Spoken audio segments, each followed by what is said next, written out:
আসসালামু আলাইকুম সবাইকে। কথা দিয়েছিলাম যে আজকে আমরা ঘাসফড়িংয়ের রক্ত সংবহন পড়ব। মনে হয় আজকে তোমরা আমার ফেস দেখতে পারবে না, কারণ সেটিংয়ের একটু প্রবলেম হয়েছে গ্রামে থাকার কারণে।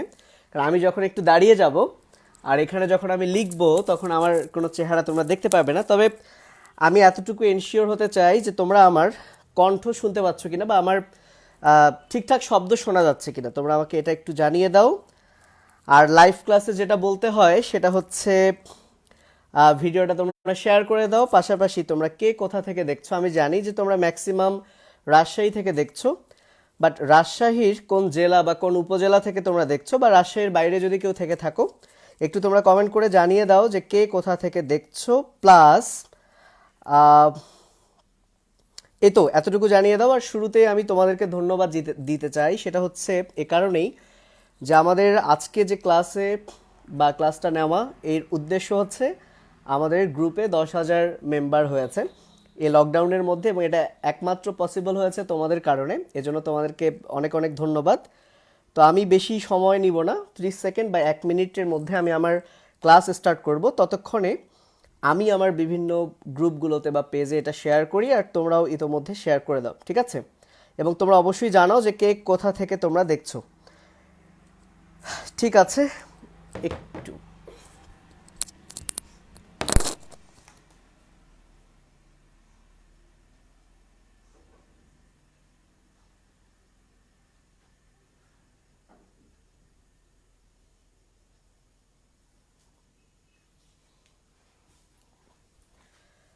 ওকে। অনেকেই অনেক কমেন্ট করছো, আমি এখন পড়তে পারবো না, আমি আগে একটু শেয়ার করে নিই, তারপর আসছি আমাদের ঘাস ফড়িং। তো আমি শেয়ার করতে করতে তোমাদের কিছু ইনফো দিই। সেটা হচ্ছে ঘাস ফড়িং এই দ্বিতীয় অধ্যায়ের এই অনুচ্ছেদ থেকে আমি যদি বলি বোর্ড পরীক্ষার জন্য কোন টপিকগুলো ইম্পর্টেন্ট, তো যদি তোমরা এমন থাকো কোনো স্টুডেন্ট যে ভাইয়া এই ঘাস ফড়িং থেকে আমি এত বেশি কিছু পড়বো না, আমি শুধুমাত্র 2টা টপিক পড়বো, কোনগুলো পড়বো, তাহলে আমার সাজেশন হবে 1 নাম্বার যে টপিক ঘাসফড়িং থেকে, সেই টপিকটা হবে ঘাসফড়িং এর যে পুঞ্জাক্ষী আছে সেই পুঞ্জাক্ষীর মধ্যে যে ওমাটিডিয়াম আছে ওমাটিডিয়ামের গঠন, এবং ঘাসফড়িং এর দর্শন কৌশল অর্থাৎ সুপারপজিশন এবং অ্যাপোজিশন, এইটা তোমাদেরকে কিন্তু পড়তে হবে। ধরো আমি একটু ফোনটা দিয়ে দিই। ওকে, তাহলে 1 নাম্বার ঘাসফড়িং থেকে যদি কোনো স্টুডেন্ট মনে করো যে আমি শুধুমাত্র একটা পড়বো, একটা আর কিচ্ছু পড়বো না, তাহলে সেটা হচ্ছে ঘাসফড়িংয়ের ওমাটিডিয়ামের গঠন এবং সুপারপজিশন আর অ্যাপোজিশন অর্থাৎ দর্শন কৌশল। আর যদি আমি বলি 2 নাম্বার ইম্পর্টেন্ট কোনটা, তাহলে আমি এই রক্ত সংবহনটাকেই রাখবো, অর্থাৎ আজকের ক্লাসে আমরা যেটা শেষ করব। এবং আশা করি আমার এরকমভাবে এইচএসসির বায়োলজি এটাই মনে হয় প্রথম লাইভ ক্লাস, এবং মোটামুটি তোমরা যদি ক্লাসটা শেষ অবধি দেখো তাহলে আসলে কিভাবে পড়তে হবে বায়োলজির বা পড়াগুলো তোমরা এই টপিকটার মধ্যেই আশা করছি যে তোমরা একটা ধারণা পেয়ে নিবে।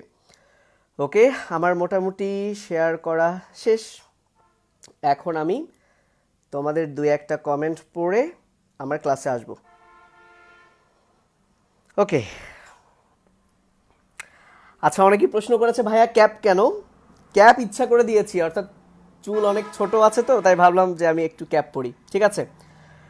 তো চলো, মাশাল্লাহ 259 জন তোমরা দেখছো, অনেকেই রাজশাহী বলেছো, ভেরি গুড, অনেকে অনেক জায়গা থেকে দেখছো। তো আমরা স্টার্ট করি, আমরা আর বেশি সময় নষ্ট করব না, এখন আমাদের সবার সময় কিন্তু অনেক দামি, ঠিক আছে? আচ্ছা, শুরুতেই আমরা যেহেতু রক্ত সংবহন পড়ব, তো ওভারঅল আমি যদি রক্ত সংবহনের কথা বলি, এই দুনিয়া যতগুলো প্রাণী আছে এদের রক্ত সংবহনকে 2 ভাগে ভাগ করা যায়। তোমরা যারা এটা জানো তো জানোই, যারা জানো না তাহলে রক্ত সংবহন, আমি কিন্তু ঘাসফড়িংয়ের রক্ত সংবহন পড়াচ্ছি না, ওভারঅল বলছি যে এই দুনিয়ার যতগুলো প্রাণী আছে এদের রক্ত সংবহনকে আমরা 2 ভাগে ভাগ করতে পারি। এর মধ্যে একটার নাম হচ্ছে মুক্ত এবং আর একটার নাম হচ্ছে বদ্ধ রক্ত সংবহন। তো আমি খুব বেশি তোমাদেরকে প্রশ্ন করব না যে বলো তো মুক্ত সংবহন কি? কারণ তোমরা সামনাসামনি নাই, এই প্রশ্ন করলে তোমাদের আনসার নিতে নিতে অনেকগুলো টাইম চলে যাবে। তো আমি একদম পড়াতে থাকি। সেটা হচ্ছে এই দুইটা রক্ত সংবহনের মধ্যে যদি আমি বলি যে একটা পার্থক্য, সেই পার্থক্যটা কি, এবং সেটা যদি আমি বলি যে একটা শব্দে বলো তো কি পার্থক্য হবে, তো তোমাদের বলতে হবে না, আমি বলে দিই। সেই পার্থক্যটা হচ্ছে যেটা মুক্ত সংবহন, এই সংবহনে রক্ত এই সংবহনে রক্ত গহ্বরে প্রবেশ করে, গহ্বরে প্রবেশ করে। আমি আবারও বলছি, যেটা মুক্ত সংবহন, এই সংবহনে রক্ত গহ্বরে প্রবেশ করে। এই ব্যাপারটা কি আমি এক্সপ্লানেশন করব। জাস্ট একটা যদি আমি পার্থক্য বলি যে মুক্ত সংবহনে রক্তটা কোথায় প্রবেশ করে, গহ্বরে প্রবেশ করে, আর বদ্ধ সংবহনে রক্ত গহ্বরে প্রবেশ করে না। সো এই দুইটা বিষয় আগে আমি একটু ক্লিয়ার করব। তো মেরুদণ্ডী প্রাণী, মানুষের রক্ত সংবহন হচ্ছে বদ্ধ, এবং একটা অমেরুদণ্ডী আছে অ্যানেলিডা, তাদের রক্ত সংবহন, ওই পর্বের প্রাণীদের রক্ত সংবহন তন্ত্র কিন্তু বদ্ধ। আর বাকি আর্থ্রোপোডা এবং মলাস্কা মেইনলি, এদের রক্ত সংবহন কি মুক্ত, এবং অনেকের তো রক্ত সংবহনই নাই। তো মুক্ত আর বদ্ধের বেসিক ব্যাপারটা যদি আমি বলি, এই গহ্বরকে আমরা অনেক নামেই ডাকি। এর মধ্যে দুইটা ইম্পর্টেন্ট টার্ম হচ্ছে বায়োলজিতে, একটা হচ্ছে সিল, COEL, এটা কোয়েল না, এটা হচ্ছে সিল। এই সিল মানে হচ্ছে গহ্বর। পাশাপাশি আরেকটা আমি শব্দ বলি সাইনাস, এই সাইনাস শব্দটার অর্থ হচ্ছে গহ্বর। তো মনে করো তোমরা জানো মানুষের বক্ষ গহ্বর আছে, উদর গহ্বর আছে। সো মনে করো এইটা মানুষের উদর গহ্বর, এটা মানুষের কি গহ্বর? উদর গহ্বর। এই উদর গহ্বরের চারদিকে একটা পর্দা আছে যার নাম ধরো পেরিটোনিয়াম। এই পেরিটোনিয়াম দ্বারা আবৃত এই জিনিসটা ধরো একটা গহ্বর। এই গহ্বরের মধ্যে একটা অঙ্গ আছে, ধরো এই অঙ্গটা, একে আমরা বলি যকৃত, একে আমরা কলিজা বা তোমরা যা বলো আর কি, যকৃত। ওকে, তো মানুষের বেলায় এই যকৃতটা কিভাবে রক্ত পায়? মানুষের বেলায় কি হয় জানো, এই জায়গায় তোমরা জানো হৃৎপিণ্ড থাকে, এই জায়গায় তোমরা জানো হৃৎপিণ্ড থাকে। এই হৃৎপিণ্ড থেকে ধমনীর মাধ্যমে, বিভিন্ন ধমনী, সো ধমনীর মাধ্যমে ফাইনালি একটা ধমনী এই যকৃতে রক্ত নিয়ে যায়। যেহেতু যকৃতে রক্ত নিয়ে যায়, বাংলায় বললে সেটাকে আমরা যকৃত ধমনী, বা গ্রিক ভাষায় বললে, মেডিকেল ভাষায় বললে হেপাটিক ধমনী বলবো। সো আমি ওই নামের মধ্যে যাচ্ছি না, আমি শুধু বোঝাতে চাচ্ছি যে আমাদের রক্ত সংবহন যে বদ্ধ, এই বদ্ধ মানে কি আর মুক্ত মানে কি, একদম একদম কি জেনুইনলি বোঝাতে যাচ্ছি। খেয়াল করো, একটু পর তোমরা ক্লিয়ার হবে আশা করছি। তো সেটা হচ্ছে এই যে রক্ত নালীর মধ্য দিয়ে রক্ত এবং রক্তের যত উপাদান আছে তারা কিন্তু যকৃতে গেল, এবং দেন যকৃতের বিভিন্ন টিস্যুতে যে সকল উপাদান যাওয়া লাগে সেই উপাদানগুলো গেল, এবং খারাপ উপাদানগুলো আবার কৌশিক জালিকায় আসলো, অ্যান্ড ফাইনালি শিরার মাধ্যমে কিন্তু সেই জিনিসগুলো আবার যকৃত থেকে বেরিয়ে গেল। তাহলে খেয়াল করো তো ভাই, এই যে গহ্বর, ধরো এটা একটা ফাঁকা জায়গা, এই ফাঁকা জায়গাটাতে কি এই রক্তনালী থেকে রক্ত বের হয়ে এসে এই ফাঁকা জায়গাটাতে কি রক্ত প্রবেশ করলো? না, কিন্তু বরং রক্ত অলওয়েজ এই রক্তনালী এবং হৃৎপিণ্ড এদের মধ্যেই কিন্তু রইল, কখনোই রক্তনালী ভেদ করে রক্তটা কিন্তু বাইরে আসলো না।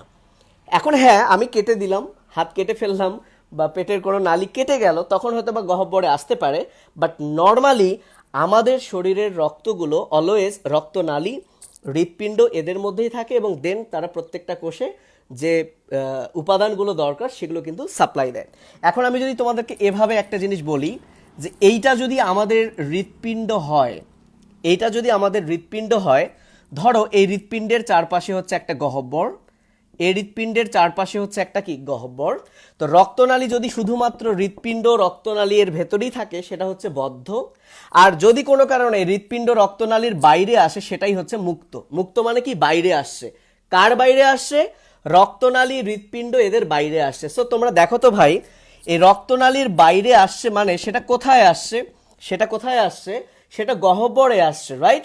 এ কারণেই বলা হয় যে সংবহনে রক্ত গহ্বরে প্রবেশ করবে। গহ্বরে প্রবেশ করবে মানে সেটা রক্তনালী বা হৃৎপিণ্ড থেকে বাইরে বের হয়ে গহ্বরে চলে আসবে। তার মানে কিন্তু মোটেও এটা না যে এদের রক্ত গহ্বরে থাকবে তার মানে এদের রক্তনালী থাকবে না, তা কিন্তু না। এদের হার্ট থাকবে না, তা কিন্তু না। বরং এদেরও হার্ট আছে, এদেরও হার্ট আছে, ওই হার্টের মধ্যেও রক্ত আছে, কিন্তু রক্তটা হার্ট থেকে বেরিয়ে গহ্বরে কিন্তু প্রবেশ করে এবং এই গহ্বরে প্রবেশ করে। আর যেহেতু গহ্বরের নাম হচ্ছে সিল এবং রক্ত বোঝাতে আমরা যে টার্মটা ইউজ করি তার নাম হচ্ছে হিম। হিম বলতে কোনো শব্দে যদি তুমি হিম দেখো তাহলে তুমি ধরে নিবা 100% যেটা রক্ত রিলেটেড কিছু বোঝাচ্ছে।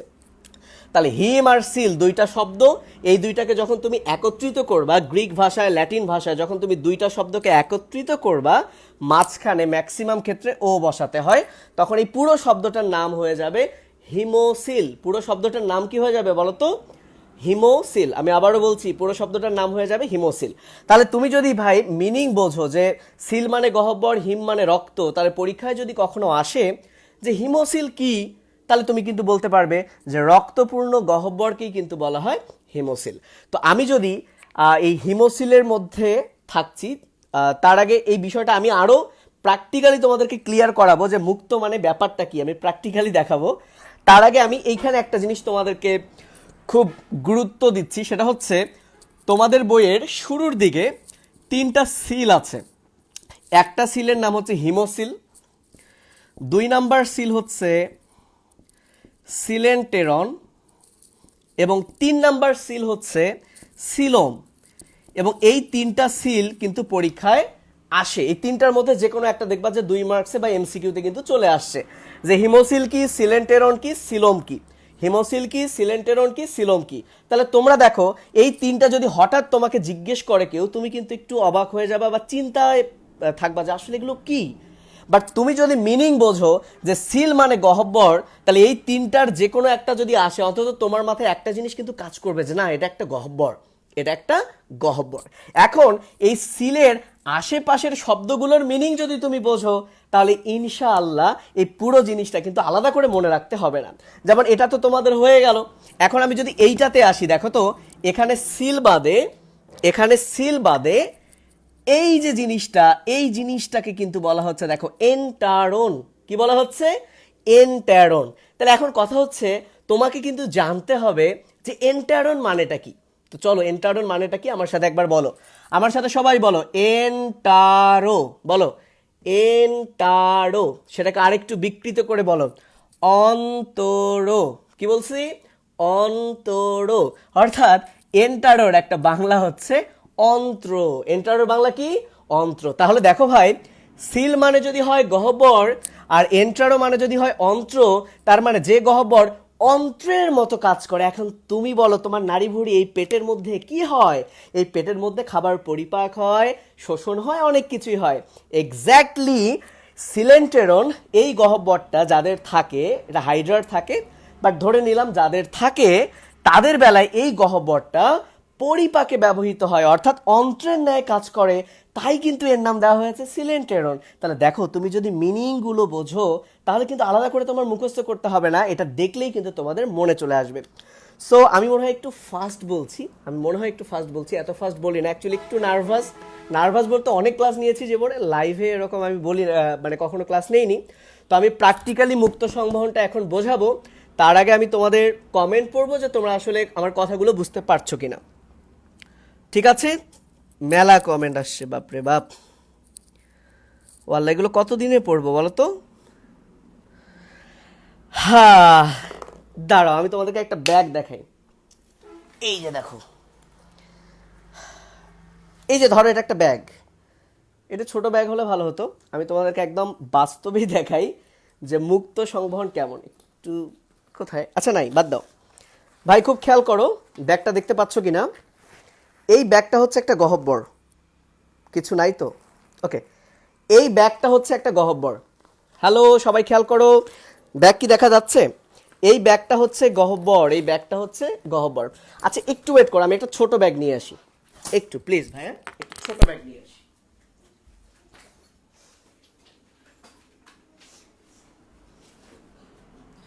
ওকে, আমরা একটা ছোট ব্যাগ পেয়ে গেছি। খুব খেয়াল, এই ব্যাগটা হচ্ছে একটা গহ্বর।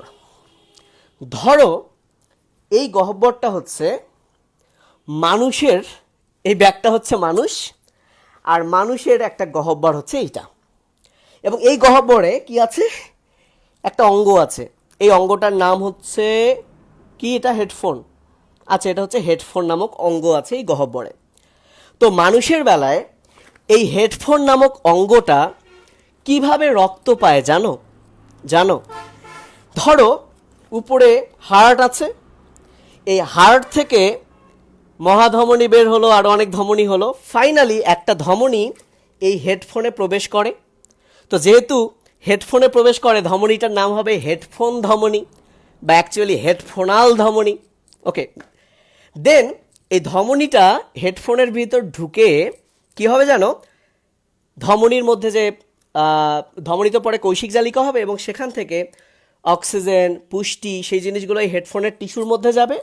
অ্যান্ড হেডফোনের মধ্যে যে কার্বন ডাইঅক্সাইড বা বর্জ্য আছে সেইগুলো আবার কৌশিক জালিকায় এসে শিরার মাধ্যমে সেটা আবার হার্টে চলে যাবে।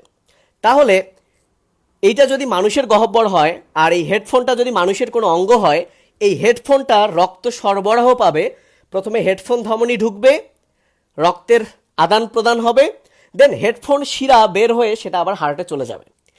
এখন মনে করো এই গহ্বরটা ঘাসফড়িংয়ের বা তেলাপোকার বা ইনসেক্টা শ্রেণীর মধ্যে যত কিছু আছে তাদের কারো গহ্বর, এবং এই হেডফোনটা হচ্ছে সেই গহ্বরের একটা অঙ্গ। তাহলে ঘাসফড়িংয়ের বেলায় এই অঙ্গটা কিভাবে রক্ত পাবে জানো? খুবই সিম্পল। ঘাসফড়িংয়ের বেলায় এই পুরা গহ্বরে রক্ত থাকবে, অর্থাৎ তুমি এই গহ্বরে পানি ঢেলে দাও, এই গহ্বরে তুমি পানি ঢেলে দাও, কারণ এখানে বলাই আছে হিমোসিল, অর্থাৎ সিল, গহ্বরে রক্ত থাকবে, এই পুরো গহ্বরে থাকবে রক্ত, আর এই অঙ্গটা রক্তের মধ্যে জাস্ট চুবানো থাকবে। ক্লিয়ার? এই অঙ্গটা রক্তের মধ্যে কি থাকবে? চুবানো থাকবে। সো এভাবেই ঘাসফড়িংয়ের পুরো গহ্বরে থাকে রক্ত, অঙ্গগুলো জাস্ট রক্তের মধ্যে চুবানো থাকে, এবং সরাসরি তারা রক্ত কি রক্তের মধ্যেই ভেসে থাকে। দেন এখান থেকেই কিন্তু তাদের মধ্যে ব্যাপন প্রক্রিয়ায় বা বিভিন্ন প্রক্রিয়ায় রক্ত প্রবেশ করে। সো এই হচ্ছে মেইন ডিফারেন্স, যে মুক্ত সংবহন মানে এই সংবহন যাদের আছে তাদের রক্ত তাদের গহ্বরে প্রবেশ করে, আর হিম যেহেতু সিলে প্রবেশ করে, তার মানে যাদেরই মুক্ত সংবহন আছে 100% তাদেরই রক্তপূর্ণ গহ্বরটার নাম হচ্ছে হিমোসিল, যেটা মানুষে কিন্তু নেই। আশা করি মুক্ত আর বদ্ধের মধ্যে বেসিক ডিফারেন্সটা তোমরা বুঝতে পেরেছো, এবং এদের এক্সাম্পলটা তোমরা লিখে নিতে পারো। বদ্ধ সংবহন দুইটা পর্বে থাকে মেইনলি, একটা হচ্ছে অ্যানেলিডা, এটা হচ্ছে অমেরুদণ্ডীর মধ্যে অ্যামনেলিডা, আর একটা হচ্ছে কর্ডাটা, আরেকটা হচ্ছে কি কর্ডাটা। আর মুক্ত সংবহন এটা পাওয়া যায় আর্থ্রোপোডা আর মলাস্কা, আর্থ্রোপোডা এবং মলাস্কা। তোমাদের অবগতির জন্য একটা জিনিস আমি বলে রাখি, এই দুনিয়ায় যতগুলো পর্ব আছে এই সবগুলো পর্বের মধ্যে, বিশেষ করে মেজর পর্বের মধ্যে আর্থ্রোপোডা পর্বটা হচ্ছে সবচেয়ে বড় পর্ব, এবং মলাস্কা পর্বটা হচ্ছে দ্বিতীয় বৃহত্তম। মলাস্কা পর্ব হচ্ছে দ্বিতীয় বৃহত্তম। তার মানে মনে রাখো, যে দুইটা পর্ব সবচেয়ে বড় তারাই হচ্ছে ওপেন বা মুক্ত সংবহন, অর্থাৎ যারা একটু বড়রাই তো ওপেন মাইন্ডেড, তাই না, মুক্ত মনের মানুষ। সো এভাবে মনে রাখো যে দুইটা পর্ব সবচেয়ে বড় তাদেরই রক্ত সংবহন হচ্ছে মুক্ত। এখন একটা প্রশ্ন পরীক্ষায় আসে, মুক্ত সংবহনকে কেন ল্যাকুনার সংবহন বলা হয়? সো তোমাদের অবগতির জন্য জানাই, তোমরা এখানে ফার্স্ট ইয়ার আছো, সেকেন্ড ইয়ার আছো, আবার পরীক্ষার্থী আছো। তো তোমরা যারা পরীক্ষার্থী আছো তারা সপ্তম চ্যাপ্টার জুওলজি কঙ্কালতন্ত্রে তোমরা পড়ে থাকবে যে হ্যাবার্সিয়ান তন্ত্র, তাই না? এই হ্যাবার্সিয়ান তন্ত্রের কেন্দ্রীয় গহ্বরকে বলা হয় হ্যাবার্সিয়ান নালী, এর চারদিকে থাকে ল্যামেলা, এবং ল্যামেলার মধ্যে একটা গহ্বর থাকে, এই গহ্বরকে কিন্তু বলা হয় ল্যাকুনা। এই গহ্বরকে কি বলা হয়? ল্যাকুনা, যার মধ্যে অস্থি কোষ থাকে। তো অ্যাকচুয়ালি ল্যাকুনা শব্দটার অর্থ হচ্ছে গহ্বর, আর মুক্ত সংবহনে রক্ত যেহেতু গহ্বরে প্রবেশ করবে, তাই মুক্ত সংবহনের অপর নাম হচ্ছে ল্যাকুনার সংবহন। So very very important for 2 marks, 2 মার্কসের জন্য, যে কেন ঘাসফড়িংয়ের রক্ত সংবহনকে ল্যাকুনার সংবহন বলা হয়। কারণ তাহলে কেন বলা হয় ল্যাকুনার সংবহন? কারণ এই সংবহনে রক্ত গহ্বরে প্রবেশ করে, আর গহ্বরের অপর নাম হচ্ছে ল্যাকুনা, তাই বলা হয় ল্যাকুনার সংবহন। এই ব্যাপারটা কিন্তু তোমাদের বইয়ে বলা নাই যে কেন বলা হয়, কিন্তু পরীক্ষা আসতে পারে। তাহলে আজকের ক্লাসে আমরা গহ্বরের কয়টা নাম শিখলাম? গহ্বরের 3টা নাম।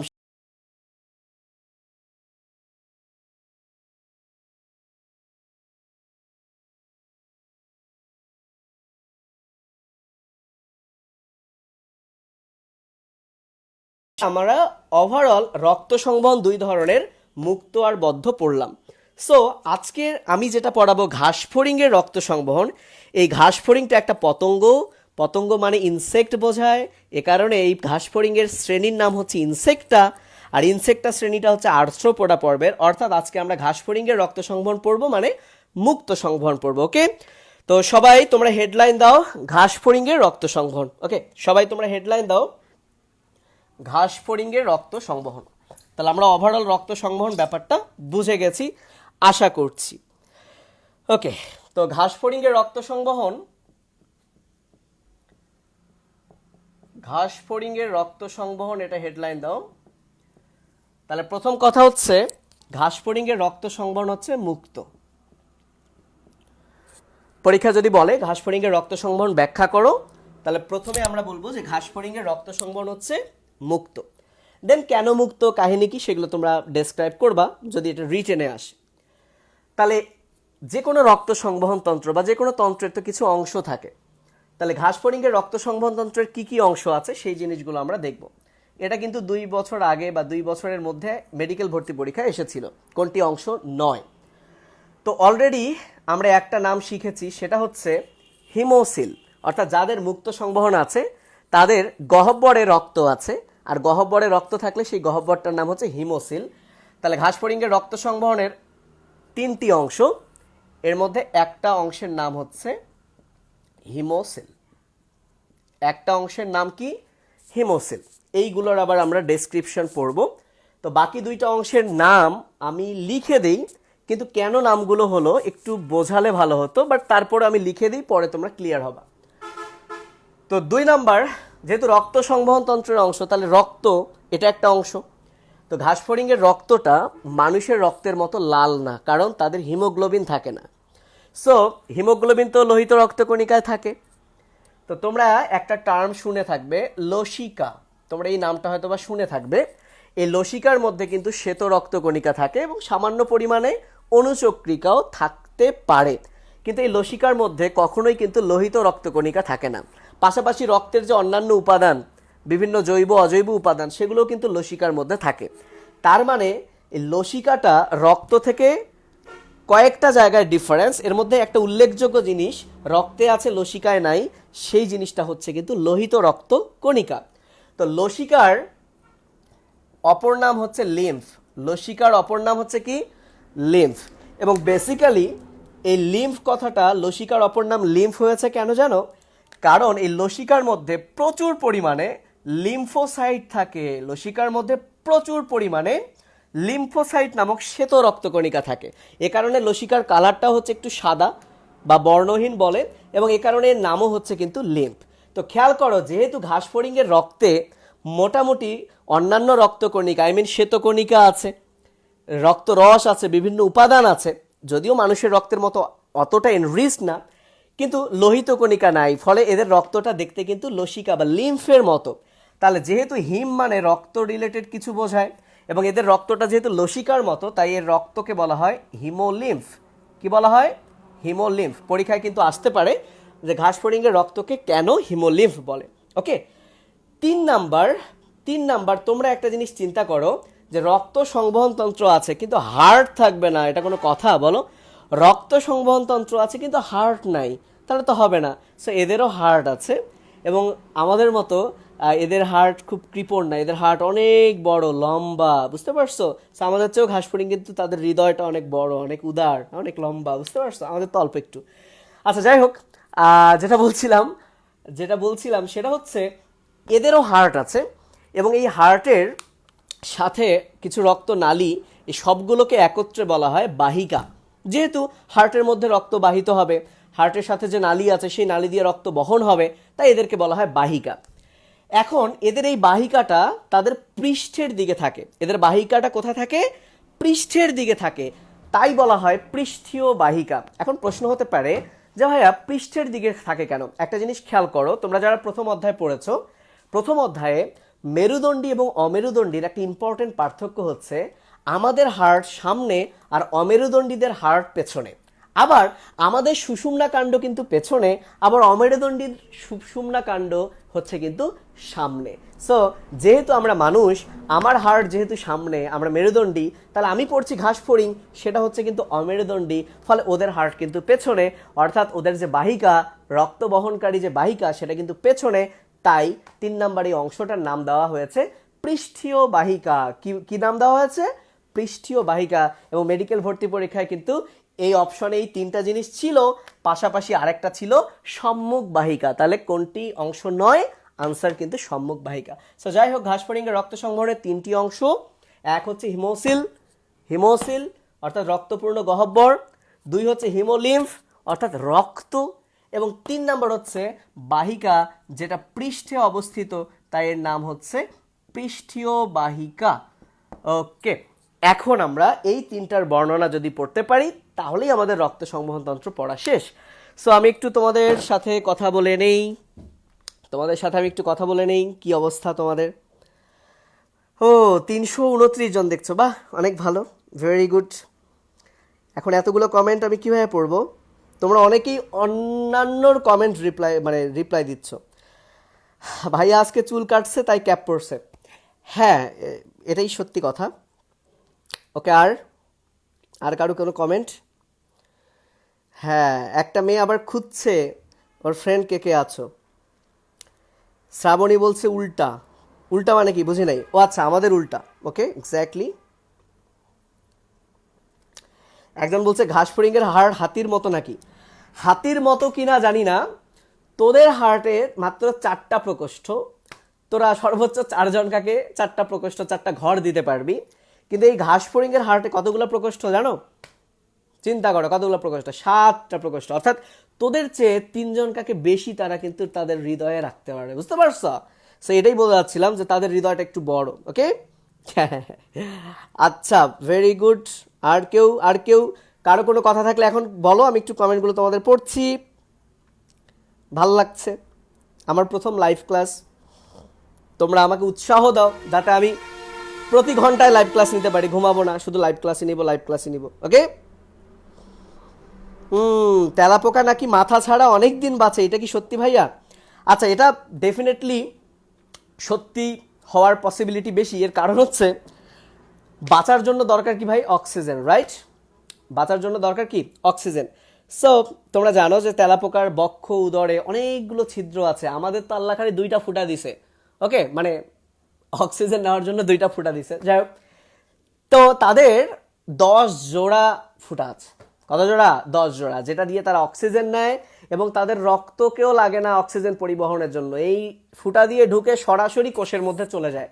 সো মাথা না থাকলেও তাদের সকল কোষ কিন্তু কি পাচ্ছে? পুষ্টি পাচ্ছে। বাট তারপরেও তো প্রত্যেকটা জিনিসের সাথে প্রত্যেকটা জিনিস রিলেটেড।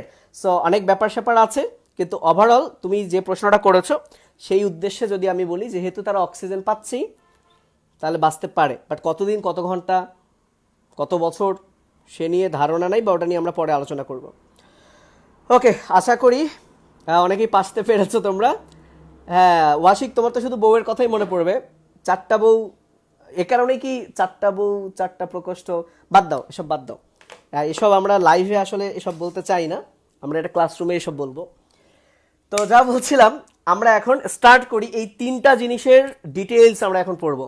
তো অ্যাট ফার্স্ট আমরা কি পড়বো? হিমোসিল। খুব মনোযোগ।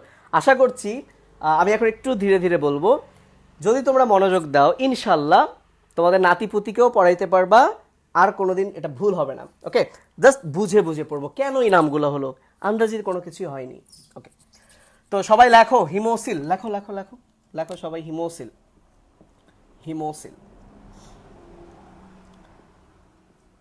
তাহলে হিমোসিল কি? পরীক্ষা যদি বলে হিমোসিল কি, তাহলে আনসার হচ্ছে রক্তপূর্ণ গহ্বর। কিন্তু যারা আরও ভালো, হয়তোবা আরও ভালো মার্কস পাবে না, এটা 1 মার্কে আসলে রক্তপূর্ণ গহ্বর লিখলেও 1 মার্ক পাবে। কিন্তু কার রক্তপূর্ণ গহ্বর, তোমার না তোমার তোমার তোমার কারো? তোমার তো না। তাহলে ভালো করে লিখলে যে সকল প্রাণীর মুক্ত সংবহন বিদ্যমান, অর্থাৎ আর্থ্রোপোডা এবং মলাস্কা পর্বের প্রাণীদের রক্তপূর্ণ গহ্বরকে বলা হয় হিমোসিল। তাহলে বেশি ভালো হয়। ওকে, আচ্ছা। তো চলো, যেহেতু আমাদের টপিকটা হচ্ছে ঘাসফড়িং, আমরা এখন একটা ঘাসফড়িং এঁকে দেখি তার গহ্বরটা কোনটা, আগে সেটা দেখি। তো আমি ঘাসফড়িং আল্লাহর নামে আঁকতে যাচ্ছি, সেটা ঘাসফড়িং হবে না তেলাপোকা হবে, তোমরা এদিকে কিন্তু দেখো না, তোমরা শুধু দেখো কিছু একটা হচ্ছে, কিছু একটা হবে, ইনশাআল্লাহ কিছু একটা হবে। সো তো তোমরা ঘাসফড়িংয়ের তো আমরা পড়াই নাই, কি পড়াই নাই, মানে কি পড়াই নাই, বক্ষ তো পড়াই নাই। তো ঘাসফড়িংয়ের বক্ষের 3টা পার্ট, অগ্রবক্ষ, মধ্যবক্ষ, পশ্চাৎবক্ষ আমি আঁকলাম। আর মনে করো এই পুরোটা হচ্ছে উদর, এই পুরোটা কি উদর। ওকে, সো এ পাশেও আমি লিখি, কি যে লিখতেছি আল্লাহ জানে। ওকে, এই কিছু একটা হয়েছে না, মাছের মতো করে দিব, মাছের মতো করে দিব, আচ্ছা বাদ দাও কিছু একটা হয়েছে। আচ্ছা, সামনের দিকে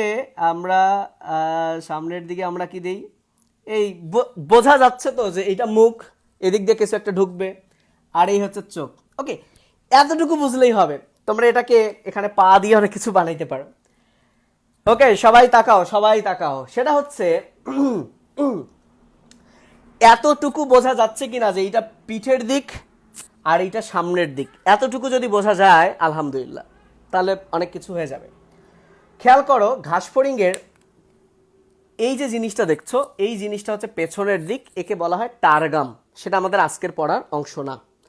আর এই সামনের দিকের এই অংশটাকে বলা হয় স্টারনাম, সেটাও আমাদের আজকের পড়ার অংশ না। আমাদেরও সামনে স্টারনাম আছে, ওদেরও সামনে স্টারনাম আছে। ওকে, তো আমাদের পড়ার অংশ হচ্ছে আমাদের পুরা দেহে একটা ডায়াফ্রাম আছে, যেটা উপরে বক্ষ গহ্বর, নিচে উদর গহ্বরকে ভাগ করেছে।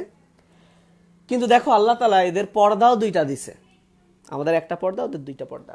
ওকে, এই 2টা পর্দার মধ্যে একটা পর্দা পিঠের দিকে এবং একটা পর্দা বুকের দিকে।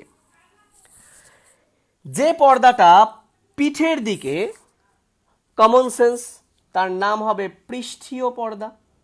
যেহেতু এই পর্দাটা হচ্ছে পিঠের দিকে, আর যে পর্দাটা বুকের দিকে অর্থাৎ সামনের দিকে, যাকে আমরা অঙ্কীয় বলি, ইংরেজিতে বলি, মানে গ্রিকে বলি ভেন্ট্রাল, এটাকে আমরা বাংলায় লিখব অঙ্কীয় পর্দা। তাহলে এখন তোমরাই বলো, ঘাসফড়িংয়ের, মনে করো এটা ঘাসফড়িং, মনে করো এটা তো ঘাসফড়িং না, বাট মনে করো এটা ঘাসফড়িং। সেই ঘাসফড়িংয়ের 2টা পর্দা আছে, উপরে পিঠের দিকে পৃষ্ঠীয় পর্দা, সামনের দিকে অঙ্কীয় পর্দা, এবং এই 2টা পর্দা দ্বারা ঘাসফড়িং কিন্তু 3টা ভাগে ভাগ হলো। অর্থাৎ আমাদের একটা পর্দা 2টা গহ্বর, এদের 2টা পর্দা 3টা গহ্বর। তাহলে ধরো তোমার 4টা পর্দা, তাহলে গহ্বর কয়টা?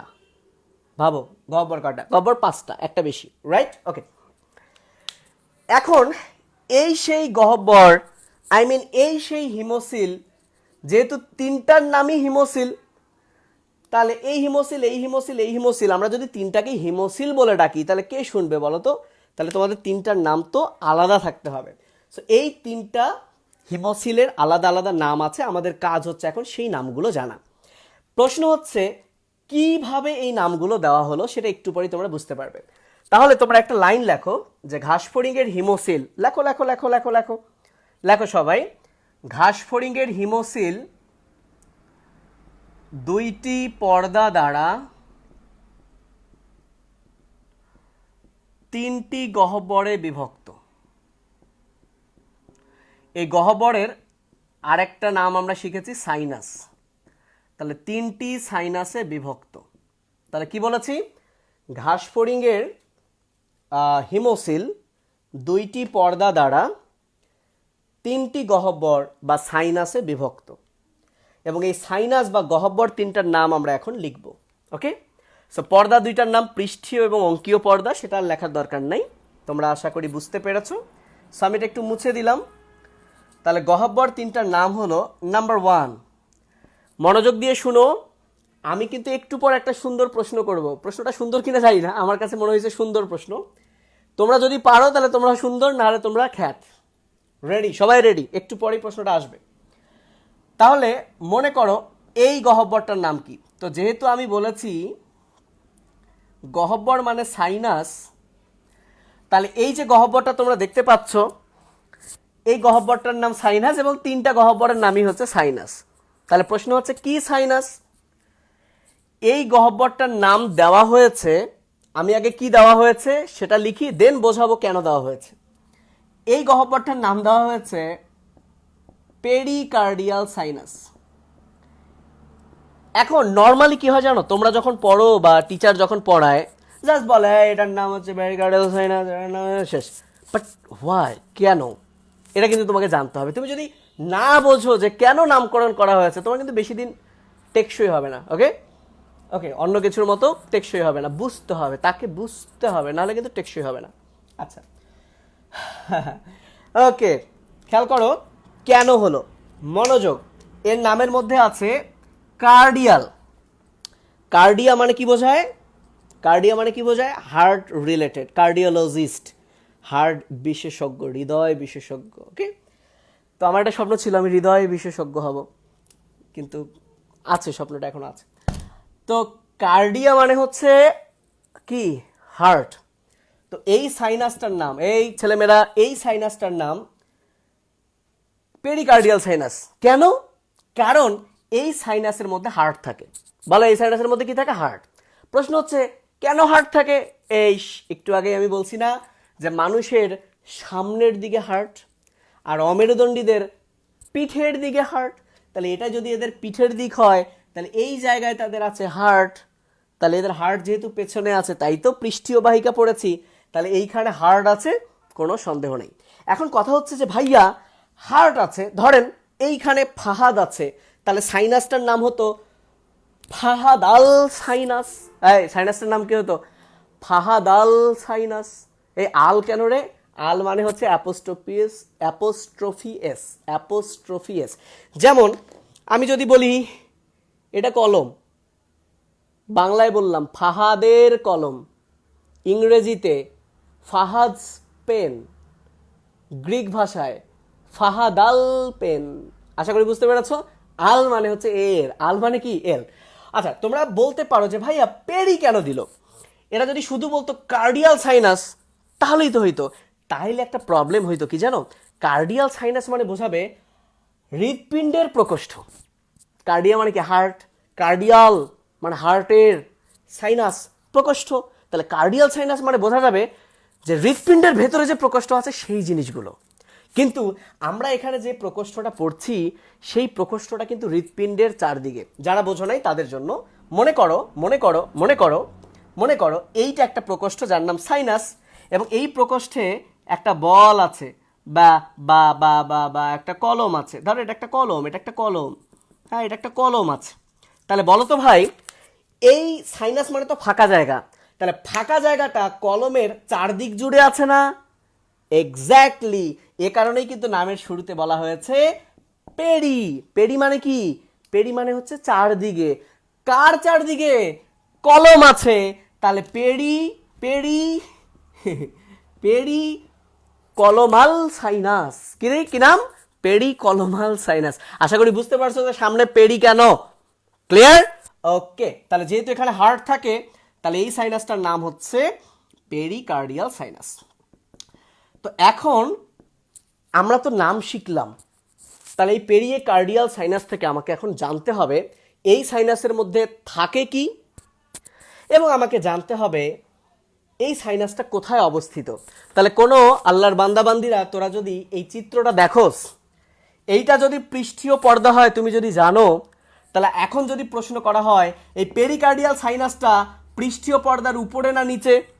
ডেফিনেটলি পৃষ্ঠীয় পর্দার উপরে।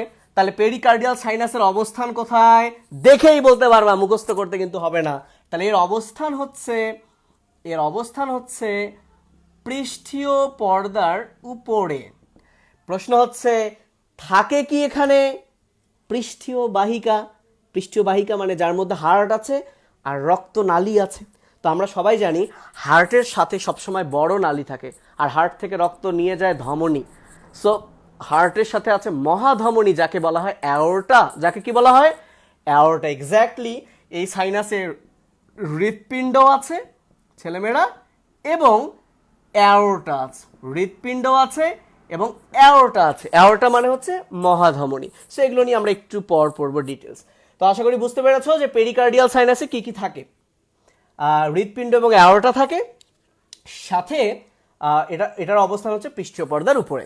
এখন তাহলে বুদ্ধি করে তোমরাই বলো, মানুষের সামনে হার্ট, অমেরুদণ্ডীর পেছনে হার্ট, তাহলে মানুষের পেছনে সুষুম্না কাণ্ড, তাহলে অমেরুদণ্ডীর সামনে সুষুম্না কাণ্ড, আর এই ঘাসফড়িংয়ের সামন কোনটা? এইটা। তাহলে এক্স্যাক্টলি এই জায়গায় আছে সুষুম্না কাণ্ড। ছেলেমেয়েরা বলো বলো, এই জায়গাটার নাম কি? সরি, এই জায়গাটায় আছে কি? সুষুম্না কাণ্ড। আর সুষুম্না কাণ্ড কি দ্বারা গঠিত বলো? নিউরন দ্বারা গঠিত। তাহলে তোমরাই বলো তো, এই জিনিসটা যদি নিউরনের জিনিস হয়, তাহলে সাইনাসটা নিউরনের চারদিকে, তাহলে 2 নম্বর সাইনাসের নাম আমরা লিখতে পারি। আমরা কিন্তু মাঝের সাইনাসটার নাম লিখলাম না, আমরা এই সাইনাসটার নাম লিখতে পারি পেরিনিউরাল সাইনাস। তাহলে আশা করি বুঝতে পেরেছো কেন এর নাম পেরিনিউরাল সাইনাস। বিকজ এই সাইনাসের মধ্যে নিউরোনাল স্ট্রাকচার থাকে, এবং সেই স্ট্রাকচারটা কি? সুষুম্না কাণ্ড। তো নিউরন দ্বারা তৈরি, রাইট? ওকে। তাহলে এই যে মাঝখানে এখন প্রশ্ন হতে পারে যে ভাইয়া পেরিনিউরাল সাইনাস কই থাকে? তাহলে এটা যদি অঙ্কীয় পর্দা হয়, অঙ্কীয় পর্দার নিচে থাকে। ভাই চিত্রটা যদি তোমার মনের মধ্যে গেঁথে না নাও, পরীক্ষার হলে কার উপরে কার নিচে কিন্তু ভ্যাবাচাকা খেয়ে যাবা। চিত্রটা দেখো, তাহলে এইটা অঙ্কীয় পর্দার নিচে থাকে। তাহলে পেরিনিউরাল সাইনাসের পাশে লেখো অঙ্কীয় পর্দার নিচে, অঙ্কীয় পর্দার নিচে। এবং এখানে থাকে কি? আচ্ছা, আমি একটা এই প্রশ্নটা এখন করব তোমাদেরকে। থাক, প্রশ্নটা করব না। কি থাকে লেখো? সুষুম্না কাণ্ড। সুষুম্না কাণ্ড, এটাকে স্নায়ুরজ্জু বলে, অনেকে অনেক নামে ডাকে, ইংরেজিতে স্পাইনাল কর্ড বলে। ঠিক আছে, ওকে। এবার আসো, আমি তোমাদেরকে যে বইটা থেকে পড়াচ্ছি বা এতক্ষণ পড়ালাম, সেই বইটা হচ্ছে আমাদের প্রিয় আজমল স্যারের বই। তো এই আজমল স্যারের বই ছাড়াও অন্যান্য বইয়ে কিন্তু আরও এক্সট্রা কিছু ইনফরমেশন আছে। সেই ইনফরমেশনের মধ্যে একটা হচ্ছে পেরিকার্ডিয়াল সাইনাসের অপর নাম কি, আর পেরিনিউরাল সাইনাসের অপর নাম কি।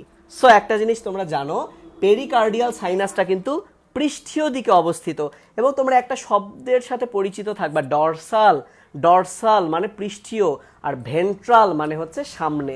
তো যেহেতু পৃষ্ঠীয় সাইনাস এটা, অর্থাৎ পেছনের দিকে, ডরসালের দিকে, তাই লিখে নাও, এটা আব্দুল আলিম স্যারের বইয়ে আছে এবং very very important for MCQ. Okay, তাহলে এটার অপর নাম হচ্ছে ডরসাল সাইনাস। আমি নিচে লিখে দেই।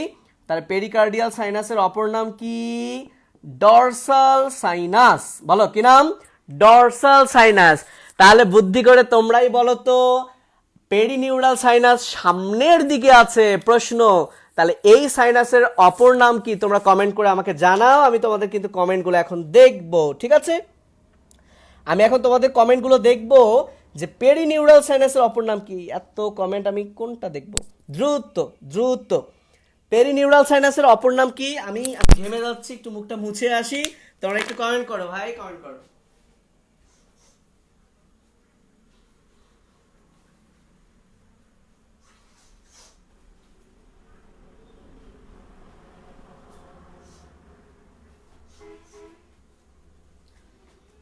ওকে, আমি ফিরে আসলাম, দেখি কে কি কমেন্ট করেছো। আফরা ইউসা বলেছে ventral sinus, very good. Tanvir Hasan বলেছে ভেন্ট্রাল সাইনাস। শ্রাবণী ভেন্ট্রাল। উৎস কোনো একটা মেয়েকে রিপ্লাই দিচ্ছে, শালার ভাইয়ের কাজ হচ্ছে পড়াশোনা না করে মেয়েকে রিপ্লাই দেওয়া। হ্যাঁ আঙ্কেল আন্টি, আপনারা যদি উৎসর বাবা মা হয়ে থাকেন, যদি শুনে থাকেন, তাহলে আপনাদের উদ্দেশ্যে বলছি, আপনার ছেলে মেয়েদেরকে রিপ্লাই করছে, আমার ক্লাস করছে না। ওকে, ভেন্ট্রাল ভেন্ট্রাল ভেন্ট্রাল ভেন্ট্রাল, তোমরা যারা ভেন্ট্রাল দিয়েছো তোমাদেরকে অনেক অনেক অনেক অনেক অনেক অসংখ্য আমার আমার আমার ভেতর থেকে তোমাদেরকে ধন্যবাদ কারণ তোমাদের আনসারটা হয়নি, আর না হলেই কিন্তু তোমরা শিখতে পারবা। তাই ওকে, ভেরি ভেরি ভেরি ভেরি অনেক বেশি ধন্যবাদ, কারণ তোমরা কমেন্ট করেছো এ কারণে, কিন্তু তোমাদের উত্তরটা হয় নাই। ভাইবো না যে উত্তর হয়েছে তাই ধন্যবাদ দিলাম। সো আসলে কি, আমি হলে ভেন্ট্রাল সাইনাস নাম রাখতাম, আমি হলে। কিন্তু এনারা কি করলেন, ভেন্ট্রাল সাইনাসও কিন্তু বলা যায়, কিন্তু তোমাদের পাঠ্য বইয়ে কিন্তু না লেখা নাই। এখন যে জিনিসটা পাঠ্য বইয়ে লেখা নাই পরীক্ষায়ও আসবে না, তাই পাঠ্য বইয়ে যা লেখা আছে সেটাই বলতে হবে। পাঠ্য বইয়ের নামটা কি দিয়েছে জানো? যেহেতু এই সাইনাসটা স্টারনামের কাছে, কার কাছে? স্টারনামের কাছে, কারণ সামনের দিকে কি ভাই স্টারনাম, তাই ওর নাম দিয়েছে স্টারনাল সাইনাস। বলো কি দিয়েছে? External sinus. আশা করি আর ভুল হবে না। কেন ভুল হবে বলো তো? স্টারনামের দিকে, সামনের দিকে এক্সটার্নাল সাইনাস, পেছনের দিকে, বুঝতেই পারছো। তাহলে দেখো, পেরিনিউরাল সাইনাসের অপর নাম হচ্ছে, পেরিনিউরাল সাইনাসের অপর নাম হচ্ছে এক্সটার্নাল সাইনাস। সো আমাদের আরেকটা সাইনাস বাকি থাকলো, আরেকটা সাইনাস বাকি থাকলো। সো এই সাইনাসটাকে বলা হয় পেরিভিসেরাল সাইনাস। প্রশ্ন হচ্ছে কেন? সো ভিসেরা মানে আমাদের দেহের যত অভ্যন্তরীণ অঙ্গ আছে, সেই ভিসেরা মানে ভিসেরা, ভিসেরা ভিতরের অঙ্গ, রাইট? অর্থাৎ আমাদের দেহের যত ভিতরের নরম নরম অঙ্গ, এগুলো সবই হচ্ছে ভিসেরা। আমাদের হার্টকেও আমরা ভিসেরা বলি, আমাদের এই সুষুম্না কাণ্ডকেও আমরা বলি ভিসেরা, কিন্তু এদের আলাদা করে হার্ট আর সুষুম্না কাণ্ড, এদের নাম কার্ডিয়াল নিউরাল হলো, এবং বাদবাকি যত পরিপাক নালী, রেচনতন্ত্র, জননতন্ত্র, এদের সবাইকে একত্রে ভিসেরা বলা হয়, এবং এই সবাই এইখানে থাকে। এবং সাইনাসটা যেহেতু ওই ভিসেরাগুলোর চারদিকে থাকে, তাহলে 3 নাম্বার তোমরা লিখে রাখো, 3 নাম্বার তোমরা লিখে রাখো, 3 নাম্বার তোমরা লিখে রাখো পেরি ভিসেরাল সাইনাস।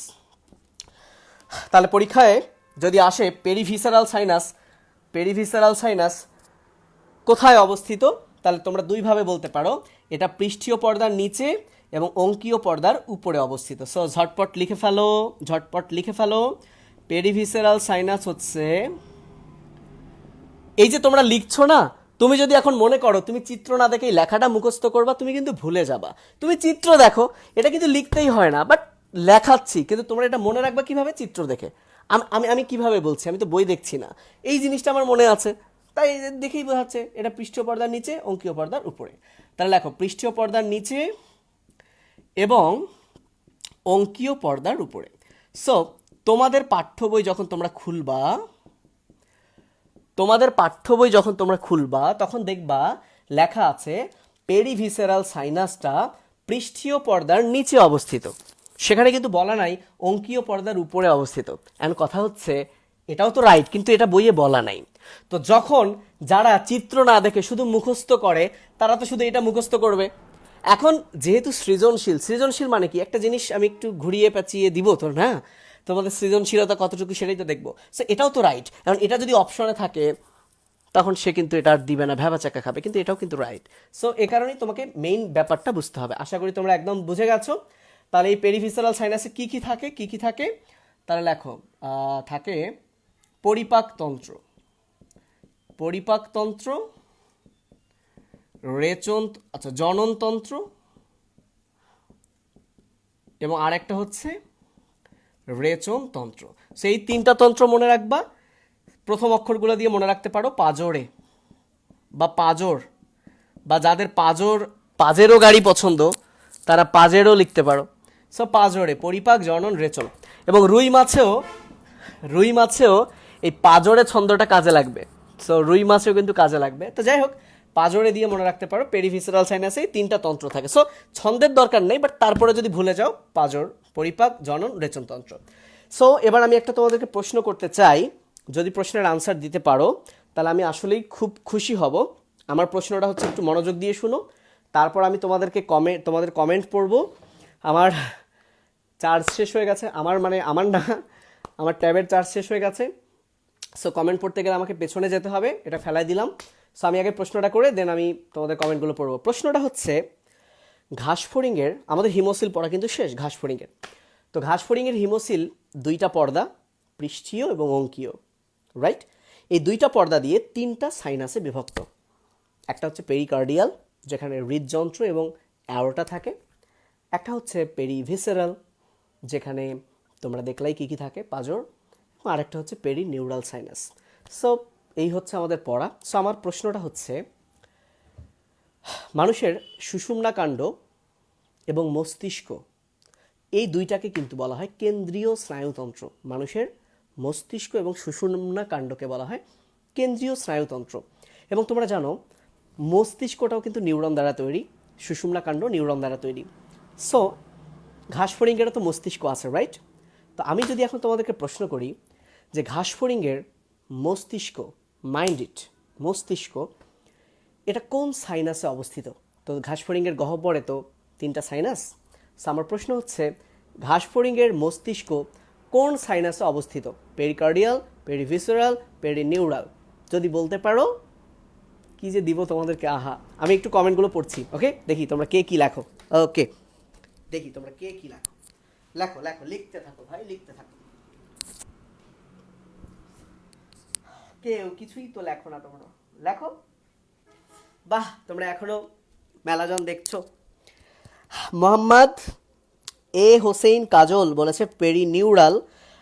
ও হবে না, neural, new not neural. Fatema Zohra বলেছে পেরিনিউরাল। স্নিগ্ধা বলেছে পেরিনিউরাল।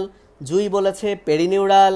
হ্যাঁ, এতগুলা লোককে আমি এত কিছু দিতে পারবো না তো। সুদীপ্ত বলেছে পেরিনিউরাল। লিজা বলেছে পেরিনিউরাল। নামগুলো একটু উচ্চারণ করি। তোমাদের নামগুলো আমি উচ্চারণ করছি, সো তোমরা চাইলে তোমরা কমেন্ট করতে পারো, তোমাদের নাম ধরে ডাকবো, আচ্ছা? নুসরাত, ওকে। সামিহা, রেজওয়ানা, তিলোত্তমা, স্রা, বো, নি, মিথিলা, ফারজানা, রাফিউজ্জামান, হ্যাঁ, মোহাম্মদ মুরাদুন নবী সৌমিক, নুসরাত মুবাশিরা, আশিকুল ইসলাম নির্জন, আদিলুজ্জামান অভি, মাহমুদা আলম, ও মাই গড, অনুশ্রী দাস। আরে তোমরা একটু তো ভেদাভেদ থাকবে। সবাই পেরিনিউরাল লিখছো, সবাই এত ভালো পারো, তাহলে হবে? ছি ছি ছি ছি ছি, এত ভালো পারে এরা। অনুশ্রী, আমি আর 30 সেকেন্ড কমেন্ট পড়বো। কমেন্ট করো। মিনহাজুল ইসলাম, মাহফুজুর রহমান, আশিকুল ইসলাম, নুজহাত বিনতে সাইফ, আফরিন মৃদুল, সব পেরিনিউরাল। আল্লাহ, পেরিনিউরাল এদেরকে মনে হয় কিছু খাওয়াইছে। সিরিয়াসলি, আফরিন মৃদুল, সাবিহা, প্রতিসাম্য, প্রতিসাম্য মাথাতে অবস্থিত, আশিকুল ইসলাম নির্ঝন। ওকে, আমি আর কমেন্ট পড়বো না। তোমরা যারা আমার কাছে পড়ো তোমরা জানো আমার একটা খুব ফেভারিট গালি আছে। আমি এই গালিটা দিব কিনা আমি না ভাবছি, আমি গালিটা দিব কিনা। আমি একটু গালি দিব। গালি আমাকে দিতেই হবে। তোমরা যারা মানে কি সবাই, 1-2 বাদে কমেন্ট করছো পেরিনিউরাল, প্রত্যেকেই তোমরা শালার ভাই, মানে আমি অবাক, মানে মাঝে মধ্যে আমি কি বলবো, ছি ছি ছি ছি ছি। আস্তাগফিরুল্লাহ। তাহলে দেখো, টিচার কিন্তু চাইলে তোমাদেরকে না ডাইভার্ট করতে পারে, মোটিভেট করতে পারে, তার একটা কিন্তু প্রমাণ এটা। এইটা কি ঘাসফড়িংয়ের মাথা না? আচ্ছা ভাই, মাথা পেটে কেমনে থাকবে? মানে সামওয়ান মাথা পেটে কেমনে থাকবে? তোর মাথা তো এইখানে, তোর পেছন দিকে আছে সুষুম্না কাণ্ড। ঘাসফড়িংয়ের মাথা এইখানে, তার সুষুম্না কাণ্ড আছে সামনের দিকে, তাই না? তো এই পেটের মধ্যে মাথা কেমনে থাকবে ভাই? হোয়াই? আমাকে কেউ বোঝাও ভাই। মাথা তো মাথাতেই থাকবে। ওই যে তোমাদেরকে গোলায় দিছি, মাথা নিউরন পড়ে গেছে, রাইট? কি সহজ তোমাদেরকে পটানো। আস্তাগফিরুল্লাহ। ছি ছি ছি ছি ছি। এটা পেরিনিউরাল সাইনাস, বিকজ এখানে নিউরনাল একটা জিনিস থাকে যার নাম সুষুম্না কাণ্ড। হ্যাঁ, মাথাও নিউরনাল, তার মানে মাথা পেটে থাকবে? হারামজাদারা, মাথা পেটে থাকবে? মাথা থাকে মস্তকে, মাথা থাকে মাথায়। আমি একটু কমেন্টগুলো দেখবো যে এবার কে কে হাসি দিচ্ছ। আমি একটু কমেন্টগুলো দেখবো। ওয়াও, কত হাসি! ওরা তো ঘাসফড়িং কিনা। আল্লাহ, নাউজুবিল্লাহ, আমার কথা বলবেন না। ওকে, ঠিক আছে ভাই। এই যে তোমাদেরকে মাঝে মধ্যে বেশি যখন বুঝো পেরিনিউরাল, নিউরনের জিনিস থাকবে, মাথা কই থাকে? আল্লাহ, মাথা, এখানে তো অনেক নিউরন পেরিনিউরালে থাকে, মাথাতেই নাই, মাথায় থাকে, এটা কেমন কথা? ঠিক। নেক্সট। এই কত মিনিট হলো একটু জানাও তো, আল্লাহই জানে আজকে শেষ করতে পারবো কিনা। যদি রক্ত সংবহন আমি আজকে শেষ করতে না পারি, কথা দিচ্ছি আরেকদিন লাইভে এসে বাকিটুকু শেষ করব, কিন্তু রক্ত সংবহন আমি শেষ করবই। আমি একটু বেশি টাইম নিচ্ছি, মানে লাইভ ক্লাস তো এই কারণে। সো 2 নম্বর অংশ সবাই লেখো। ঘাসফড়িংয়ের রক্ত সংবহনের হিমোসিল সম্পর্কে পড়া শেষ। যদি বলে হিমোসিলের কাজ কি, এই অঙ্গগুলো ধারণ করা। 2 নম্বর অংশের নাম হচ্ছে হিমোলিম্ফ। 2 নম্বর অংশের নাম হচ্ছে haemolymph. So what is haemolymph? আমি একটু আগেই বলেছি যে হিমোলিম্ফ বলার কারণ হচ্ছে এটা দেখতে লিম্ফের মতো, অর্থাৎ যেখানে লোহিত কণিকা নাই, ফলের রঙটা হচ্ছে সাদা বা বর্ণহীন। যদিও সাদা বর্ণহীন এক জিনিস না, হ্যাঁ, ফিজিক্সের ভাষায় সাদা আলাদা বর্ণহীন আলাদা। সো আমরা এটাকে বর্ণহীন সাদা যেটাই বলি চলবে। ওকে, তো কোনো স্টুডেন্ট যদি এই জিনিসটার ওই মিনিংটা বোঝে যে কেন রক্তকে হিমোলিম্ফ বলে, তাহলে হিমোলিম্ফ সম্পর্কে 7-8টা কথা সে এমনিই লিখতে পারবে সেটা কিন্তু আর মুখস্থ করতে হবে না। যেমন দেখো, আমি একটু সিকোয়েন্স ওয়াইজ বোঝাই। যেহেতু এর রক্তকে বলা হয় হিমোলিম্ফ, সো লিম্ফ মানে লসিকা বর্ণহীন বা সাদা, তাহলে আমি হিমোলিম্ফ থেকে এ নাম্বার দিই। প্রথম যে লাইনটা লিখতে পারবো যে এটা হচ্ছে রক্ত। কার রক্ত? ঘাসফড়িংয়ের রক্ত। সো এটা হচ্ছে ঘাসফড়িংয়ের রক্ত। ওকে, 1 নম্বর লাইন কিন্তু হয়ে গেল। তোমরা আরও একটু বাড়াতে পারো, ঘাসফড়িংয়ের রক্তকে হিমোলিম্ফ বলে, বা চাইলে তোমরা আরও বাড়াতে পারো শব্দ ভাণ্ডার, ঘাসফড়িংয়ের রক্তকে হিমোলিম্ফ বলা হয়, অথবা আরও বাড়াতে পারো ঘাসফড়িংয়ের রক্তকে হিমোলিম্ফ বলা হয়ে থাকে। আরও বাড়াতে পারো ঘাসফড়িংয়ের রক্তকে হিমোলিম্ফ না বলে পারাই যায় না। হ্যাঁ, বাড়াতে পারো। বি নাম্বার, সেকেন্ড কথা, কেন লিম্ফ বলা হয়? কারণ এর রক্ত বর্ণহীন, লিম্ফের মতো বর্ণহীন। ওকে, 3 নাম্বার কথা, কেন বর্ণহীন? মানুষের রক্ত তো লাল, বর্ণযুক্ত। তাহলে আমাদের রক্ত কেন লাল? হিমোগ্লোবিন আছে তাই। তাহলে এদের রক্ত বর্ণহীন, তার মানে এদের কি নাই? হিমোগ্লোবিন নাই। তাহলে 3 নাম্বার কথা হচ্ছে এদের রক্তে কি নাই? হিমোগ্লোবিন নাই। নাম্বার 4, হিমোগ্লোবিনের কি কাজ? ক্লাস 9-10-এ পড়ে আসছেন। সে অক্সিজেন পরিবহন করে, অল্প কার্বন ডাইঅক্সাইডও পরিবহন করে।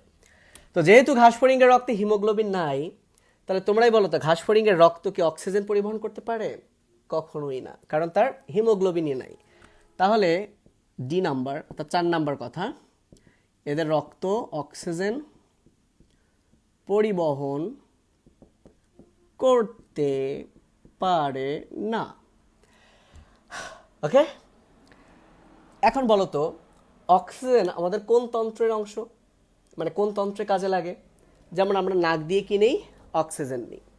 আমরা মুখ দিয়েও অক্সিজেন নেই, কিন্তু সেই অক্সিজেন যে কই যায়? পাদ হয়ে বেরিয়ে যায় কি না?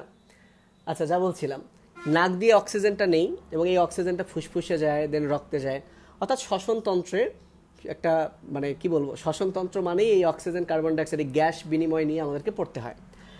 তো আমাদের রক্ত যেহেতু অক্সিজেন পরিবহন করে, এই অক্সিজেনটা রক্ত টিস্যুতে পাঠায় এবং সেখানে এই অক্সিজেনটা কি সবাত শোষণ করে। সবাত মানে বাতাস সহ অক্সিজেন সহজে শোষণ হয়। তার মানে আমাদের রক্তের শ্বসনে ভূমিকা আছে, বিকজ আমাদের রক্ত অক্সিজেন ক্যারি করছে এবং যেটা শ্বসনিক গ্যাস, ওকে, শ্বসনে হেল্প করে। তো যেহেতু এদের রক্ত অক্সিজেন পরিবহন করতে পারে না, তাহলে এদের রক্তের কি শ্বসনে ভূমিকা আছে ভাই? কখনোই না। তাহলে এদের রক্তের শ্বসনে ভূমিকা নেই। তাহলে একটা জিনিস দেখো, একটাও মুখস্থ বিদ্যা না, আরও আছে, আমি আসছি, একটাও মুখস্থ বিদ্যা না, জাস্ট কনসেপ্ট যে এর রক্তকে বলা হয় হিমোলিম্ফ। কেন হিমোলিম্ফ? লিম্ফের মতো তাই, বর্ণহীন। কেন বর্ণহীন? হিমোগ্লোবিন নাই, তো কি হয়েছে? অক্সিজেন পরিবহন করতে পারবে না, তাদের কি শ্বসনের ভূমিকা নাই। তাহলে এবার আমি একটা প্রশ্ন করি, দেখি তো কে পারে। যদি উত্তর দিতে পারো আমি খুব খুশি হব। সেটা হচ্ছে পরের লাইন, তা এফ নাম্বার। দেখো 6টা জিনিস কিন্তু হয়ে গেল। এরপর তো আবার কাজ আছে, ওই মানুষের রক্তের কাজ মেরে দিব অক্সিজেন পরিবহন বাদ দিয়ে, বাকিগুলো দিব রক্ত জমাট, ফ্যাগোসাইটোসিস এটসেট্রা।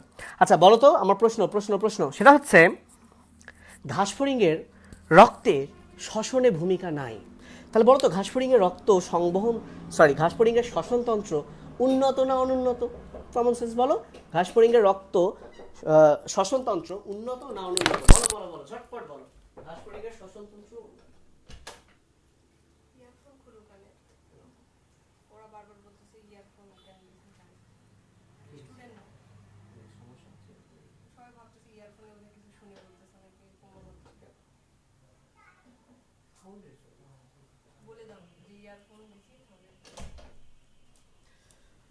ওকে, ছাই ছাই ছাই ছাই, ভুলেও উত্তর দিব না কোনো। আল্লাহ, এই তোমরা কি ভাবছো যে সব সময় তোমাদের মনে যেটা আসবে সেটা ভুল হবে, এরকম কিছু ভাবছো? আ দুই ধরনের আনসার পেয়েছি, উন্নত অনুন্নত। ইয়া, দুই ধরনের আনসার পেয়েছি। ওকে, দুই ধরনের আনসার আমরা পেয়েছি। এই কে যেন বলছে ইয়ারফোন কেন? ইয়ারফোন না হলে কথাগুলো শুনতে পাইতা না ঠিকঠাক। ওকে, সাথে একদম ফোনের সাথে কানেক্ট করা আছে, আশা করি তোমরা কথাগুলো বুঝতে পারছো। আচ্ছা, এবার কি তোমরা চালাকি করে উত্তর দিচ্ছ যে বোঝাই যাচ্ছে এদের রক্ত শ্বসনের ভূমিকা নাই, তাহলে এদের রক্ত সংবহন হবে অনুন্নত, এটাই স্বাভাবিক, কিন্তু মনে হয় এখানে কোনো প্যাচ আছে তাই উন্নত। তাহলে আমি প্রশ্ন চেঞ্জ করলাম, তোমরা আমাকে একটু বলো তো, তোমরা আমাকে বলো কেন উন্নত? এইবার আমি প্রশ্ন চেঞ্জ করে ফেলছি ভাই, আমার প্রশ্ন চেঞ্জ। আমি আমি আমার প্রশ্নটা কি ছিল জানো? এই বলো তো ঘাসফড়িংয়ের রক্ত সংবহন কেন উন্নত? আমার প্রশ্ন এটা, উন্নত না অনুন্নতটা বাদ। হ্যাঁ আচ্ছা, তোমরা সঠিক যারা উন্নত দিয়েছো, ঘাসফড়িংয়ের শ্বসনতন্ত্র উন্নত, সরি, শ্বসনতন্ত্র উন্নত। কেন বলো, কেন উন্নত? এইবার দেখবো যারা তোমরা উন্নত দিছো, এই ঝড়ে বক পড়ে ফকিরের কেরামতি বাড়ে, এইভাবে বাড়লো কেরামতিটা, না আসলেই বুঝছো? আচ্ছা দেখি কে কি কমেন্ট করছো। আহা, আমার ফোনটার চার্জ শেষ হয়ে যা হয়েছে, কেউ কোনো কমেন্ট করেনি। আমি বলে দেই কেন উন্নত। ভাই একটা জিনিস খেয়াল করো তোমরা, মানুষের শ্বসনতন্ত্র তো উন্নত, আবার রক্ত সংবহন তন্ত্র অক্সিজেন ক্যারি করছে, কিন্তু এদের রক্ত অক্সিজেন ক্যারি করছে না, রক্ত অক্সিজেন পরিবহন করছে না, তাহলে এটা তো একটা ঘাটতি, তাই না? আবার যদি তাদের শ্বসনতন্ত্রটাও অনুন্নত হয়, তাহলে এটা বাঁচবে কেমনে বলো তো? মানে এরা বাঁচবে কেমনে? একই তো রক্ত অক্সিজেন পরিবহন করে না, আবার শ্বসনতন্ত্র বানাইছে আল্লাহ তাআলা অনুন্নত, তাহলে বিপদ না? তো যেহেতু এদের রক্ত অক্সিজেন পরিবহন করতে পারে না, তাই আল্লাহ তাআলা এদের শ্বসনতন্ত্র অনেক উন্নত করেছে, যার ফলে এই যে রক্ত যে অক্সিজেন পরিবহন করতে পারে না, এই যে ঘাটতিটা হয়েছে না, এই ঘাটতিটা কিন্তু পূরণ হয়েছে, কারণ তাদের শ্বসনতন্ত্র উন্নত। এটা কোথায় আছে জানো? তোমাদের আজমল স্যারের বইয়েই আছে, শ্বসনতন্ত্রের সেকেন্ড লাইনে দেখো, প্রথম লাইনের শেষ থেকে সেকেন্ড লাইন। তাহলে লেখো, এখানেই তোমরা লিখে রাখো F নাম্বার, এদের শ্বসনতন্ত্র উন্নত। সো এই কথাটা এই হিমোলিম্ফের মধ্যে তোমরা লিখবা না, জাস্ট এমনিতে আমি বলে দিলাম। ওকে, তো এখন আশা করি হিমোলিম্ফ সম্পর্কে অনেকগুলো তথ্য তোমরা পেয়ে গেলা। এখন আসো হিমোলিম্ফের কাজ, এখন আসো কি হিমোলিম্ফের কাজ। সো হিমোলিম্ফের তোমরা 4টা কাজ লিখবা, হিমোলিম্ফের তোমরা কাজ লিখবা 4টা।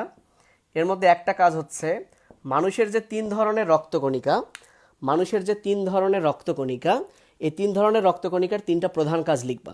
এর মধ্যে মানুষের লোহিত রক্তকণিকার প্রধান কাজ হচ্ছে অক্সিজেন এবং খাদ্য পরিবহন, অক্সিজেন পরিবহন। তো এদের রক্ত তো অক্সিজেন পরিবহন করে না, কিন্তু রক্তের সাথে সাথে কি বিভিন্ন খাদ্য বা পুষ্টি উপাদান তো যায়। তাহলে অক্সিজেন না লিখে অন্তত সেটা লিখবা যে পুষ্টি পরিবহন। কি লিখবা ভাই? পুষ্টি পরিবহন। সো এদের রক্ত পুষ্টি পরিবহন করে। 2 নাম্বার, শ্বেত রক্তকণিকার কাজ কি? শ্বেত রক্তকণিকার কাজ হচ্ছে জীবাণু ধ্বংস। এবং অণুচক্রিকার কাজ কি? রক্ত জমাট বাঁধা, যাকে আমরা বলি রক্ত তঞ্চন। তঞ্চন মানে জমাট, তঞ্চন মানে হচ্ছে জমাট। তাহলে দেখো, ঘাসফড়িংয়ের রক্তের কাজও মানুষের যে রক্তকণিকা 3টার প্রধান কাজ পরিবহন, ধ্বংস, জমাট। এর মধ্যে কি পরিবহন হবে না? অক্সিজেন বাদে পুষ্টি পরিবহনটা দিয়ে দিতে পারো। 4 নাম্বার একটা জিনিস লিখবা, ঘাসফড়িংয়ের এক্সট্রা 2টা জিনিস আছে যেগুলো মানুষের কিন্তু নাই। এক হচ্ছে তাদের ডানা আছে, বলো তাদের কি আছে? ডানা আছে। আচ্ছা যাই হোক, তাহলে এই যে তারা ডানা সঞ্চালন করছে, এই ডানা সঞ্চালন করতেও কি রক্তের ভূমিকা আছে, কারণ রক্ত যদি পুষ্টি ডানায় নিয়ে না যায়, সো ডানা যদি পুষ্টি না পায়, শক্তি না পায়, সেই ডানা কিভাবে উড়বে। সো লেখো ডানার সঞ্চালন। এবং আরেকটা ইম্পর্টেন্ট জিনিস হচ্ছে ঘাস ফড়িং খোলস মোচন করে, জানো তো খোলস মোচন করতেও রক্ত ভূমিকা রাখে। কিভাবে খোলস মোচন করতে রক্ত ভূমিকা রাখে? খোলস মোচন করতে হরমোন লাগে, আর এই হরমোনগুলো রক্তের মাধ্যমে পরিবাহিত হয়। হরমোনগুলো কার মাধ্যমে পরিবাহিত হয়? রক্তের মাধ্যমে পরিবাহিত হয়। সো এই দুইটা এক্সট্রা জিনিস একসাথেই পড়ে দাও, ডানার সঞ্চালন ও খোলস মোচনে ভূমিকা রাখে। সো যে দুইটা জিনিস, মানুষের ডানাও নাই, মানুষ খোলস মোচনও করে না, সো তিনটা মানুষের রক্তকণিকার মতো কাজ, আর এক্সট্রা এই ডানা আর খোলসের ব্যাপার। সো এই হচ্ছে তোমাদের আজমল স্যার, আরও অনেক কাজ আছে, আজমল স্যার এই কয়েকটা আছে, আমি সেটুকুই বললাম। এখন কথা হচ্ছে এদের হিমোলিম্ফে আসলে কি থাকে। তোমরা একটা প্রশ্ন হর হামেশাই ভুল করো, পরীক্ষা যদি আসে ঘাস ফড়িংয়ের রক্ত কণিকাকে কি বলে, ঘাস ফড়িংয়ের রক্ত কণিকাকে কি বলে। সো রক্তকে বলা হয় হিমোলিম্ফ। আর আমরা জানি রক্তের দুইটা উপাদান, একটা হচ্ছে রক্তরস আর একটা হচ্ছে রক্তকণিকা। সো এদের রক্তরস আছে, আর এদের যেটা রক্তকণিকা, সেই রক্তকণিকাকে বলা হয়, ভাই দেখো রক্তকণিকা সেটা তো একটা কোষ, হিম মানে রক্ত বোঝায়, আর সাইট মানে হচ্ছে কোষ, সো এদের রক্তকণিকাকে কিন্তু বলবো হিমোসাইট। সো রিমেম্বার, হিমোলিম্ফ এটা হচ্ছে রক্তের নাম, আর হিমোসাইট এটা হচ্ছে রক্তকণিকার নাম। ওকে, তাহলে এই হচ্ছে আমাদের হিমোলিম্ফ পড়া। তাহলে হিমোলিম্ফ থেকে আমি কি পড়লাম? তার 6টা বৈশিষ্ট্য পড়লাম, দেন এর 4টা কাজ পড়লাম, এবং এই হিমোলিম্ফের 2টা অংশ, একটা হচ্ছে রক্তরস আর একটা রক্তকণিকা, এবং এই রক্তকণিকাকে বলা হয় হিমোসাইট। এখন আজমল স্যারের নতুন এডিশনে দিয়েছে কিনা আমার খেয়াল করা হয়নি, এই হিমোসাইটের অর্থাৎ এদের রক্তকণিকারও আবার প্রকারভেদ আছে। সো তোমরা নাম 3টা সর্বোচ্চ মনে রাখতে পারো, এদের পার্সেন্টেজ আছে, পার্সেন্টেজ পড়তে চাইলে মুখস্থ করবা। আমি একটু নাম 3টা বলি। কোনো বইয়ে আছে এদের হিমোসাইট 3 ধরনের, কোনো বইয়ে আছে 4 ধরনের। সো কমন যে বইটা সেখানে 3 ধরনের আছে, তাহলে এদের হিমোসাইট 3 ধরনের, এটাই মনে রাখো তোমরা। 3 ধরনের মধ্যে একটার নাম হচ্ছে প্রোহিমোসাইট। প্রো মানে কি একটু আদি টাইপের, 2 নাম্বার। আর 3 নাম্বার হচ্ছে বৃহৎ আকার হিমোসাইট, মানে বুঝতেই পারছো প্রো মানে এটা ছোট, আর বৃহৎ মানে কি বড়, তাহলে প্রো হিমোসাইট, বৃহৎ হিমোসাইট। আর এই দুইটার মাঝামাঝি সেটাকে বলে ট্রানজিশনাল হিমোসাইট। সো এই 3টা নাম পরীক্ষা হয়তো বা আসতে পারে, কোনটি হিমোসাইট নয়। এবং আরও একটা আছে স্ফেরিওল কোষ বা কী রকম একটা নাম হয়তো বা দেওয়া আছে, সেটা দরকার নেই। সো এটা হচ্ছে এক্সট্রা পড়া ফর অ্যাডমিশন, এটা কিন্তু একাডেমিক লেভেলে এটা না পড়লেও চলবে, ভর্তি পরীক্ষার জন্য এই কথাটা তোমাদের ইম্পর্টেন্ট। তাহলে ঘাস ফড়িংয়ের রক্ত সংবহনতন্ত্রের 3টা অংশ, 2টা অংশ পড়া শেষ, এবং আমাদের লাস্ট অংশ হচ্ছে পৃষ্ঠীয় বাহিকা, আমরা এখন সেটা পড়বো। তার আগে আমি একটু দেখে আসি আর কতটুকু সময় আছে আমার, এটারও চার্জ শেষের দিকে, কতটুকু আছে আর সময়। ও আল্লাহ, 1 ঘন্টা 7 মিনিট হয়ে গেছে। সরি, আমি আর তাহলে কন্টিনিউ করছি না। তাহলে আমাকে আরেকদিন হয়তো বা লাইভে আসতে হবে। আমি তাহলে মানে আমার এখন আবার 10টার দিকে ক্লাস আছে, 10টার দিকে আমার একটা গ্রুপে ক্লাস আছে। সো ভাই প্রথম লাইভ ক্লাস জুওলজি, বায়োলজি নিয়ে ওপেনলি, মানে পাবলিক গ্রুপে লাইভ ক্লাস হচ্ছে প্রথম। তো আমি তোমার প্রচুর কমেন্ট আসছে, এতগুলো কমেন্ট দেখতে পাচ্ছি না। তাহলে রক্ত সংবহন তন্ত্র, এখন তোমরা যারা ভাবতে পারছো এক রক্ত সংবহন নিয়ে 1 ঘন্টা পার করলে এই লোকটা, সো ব্যাপারটা হচ্ছে কি জানো, যে আমি তোমাদের অনেকের কাছেই প্রথম ক্লাস নিচ্ছি। সো আমাকে আগে তো বুঝতে হবে, একটা টিচার এসে ঝটপট ক্লাস নিল, কিছুই বুঝবা না। সো অ্যাট ফার্স্ট কিন্তু আমাকে বুঝতে হবে, এই কারণে আমি প্রথম দিকের ক্লাসগুলো একটু স্লো নেই। যখন আমার ব্যাপারগুলো স্টুডেন্টরা বুঝে যায় তখন একটু ফাস্ট গেলেও কিন্তু সমস্যা হয় না। সো তোমরা অনেকেই আছো একদমই নতুন, যারা প্রথম হয়তো বা আমার ক্লাস করছো এই রকম সরাসরি ইউটিউবে না বা অন্য কোথাও না। সো এই কারণে আমি ব্যাপারগুলো একটু ধীরে ধীরে ক্লিয়ার করার ট্রাই করলাম। তো যাই হোক, ইনশাল্লাহর কথা আমি না বাড়াই, যেহেতু আমার অন্যান্য গ্রুপ আছে, তোমাদের কারো কিছু বলার থাকলে কমেন্ট করো, আমি একটু দেখে বিদায় নিব। পৃষ্ঠীয় বাহিকাটা পড়াতে মিনিমাম 20 মিনিট লাগবে। তাহলে নেক্সট ক্লাসে আমরা নেক্সট কোনো একদিন আমি ঘোষণা দিয়ে দিব, এটা তোমাদের রেসপন্সের উপর আমি দেখব। তোমরা যদি চাও তাহলে নেক্সট ক্লাসে আমি পৃষ্ঠীয় বাহিকাটা পড়িয়ে দিব, এবং সাথে সার্কুলেশন কিভাবে রক্ত হচ্ছে। এবং খুব মজার বিষয় হচ্ছে তোমাদের বইয়ে এই সার্কুলেশনে একটা জিনিস ভুল আছে, এবং এই ভুলটা আমি বুঝতে পারছি না যে ওনারা বারবার একই জিনিস উল্টাপাল্টা করছে। সেই জিনিসটা হচ্ছে রক্ত আগে ভিসেরালে থাকবে না আগে নিউরালে থাকবে। হ্যাঁ, এক এডিশনে বলা আগে নিউরাল তারপর ভিসেরাল, ওমা কোনো এডিশনে বলা আগে ভিসেরাল তারপর নিউরাল। ওকে, সো এখনও এই জিনিসটা তোমাদের প্রত্যেকটা বইয়ের মধ্যে ভুল আছে। এই বিষয়টা আমি নেক্সট ক্লাসে একদম ক্লিয়ার করে দিব ইনশাল্লাহ। এবং যেহেতু নেক্সট ক্লাসে 20 বা 25 মিনিট সময় লাগবে এই জিনিসটা পড়াতে, তাহলে বাকি 25 মিনিট আমরা 1 ঘন্টা নিব। তাহলে বাকি 25 মিনিট তোমাদের যদি কারো কোনো কনফিউজিং কিছু থাকে তোমরা কমেন্ট করো, আমি যে পোস্টটা দিব সেখানে হয়তো বা বাকি 25 মিনিটে আমরা সেই টপিক নিয়ে আলোচনা করব। সো হোপ তোমরা এনজয় করেছো ক্লাসটা। অ্যাকচুয়ালি অনেক দুষ্টুমিও করা হলো। আমার কথায় যদি কেউ তোমরা কষ্ট পেয়ে থাকো তাহলে আমি আন্তরিকভাবে দুঃখিত। আমি একটু মজা করি আমার ক্লাসরুমে। সো তোমাদের যারা দেখছো আমি ধরে নিচ্ছি তোমরা সবাই আমার স্টুডেন্ট, ছোটো ভাই বোনের মতো। সো আমার কথায় কোনো ভুল ত্রুটি হলে আমি ক্ষমা চেয়ে নিচ্ছি। অ্যান্ড এই তো সবার জন্য ভালোবাসা এবং সবার জন্য দোয়া রইল, এবং তোমরা আমার জন্য দোয়া করো। আজকে এই পর্যন্ত, আল্লাহ হাফেজ, আসসালামু আলাইকুম।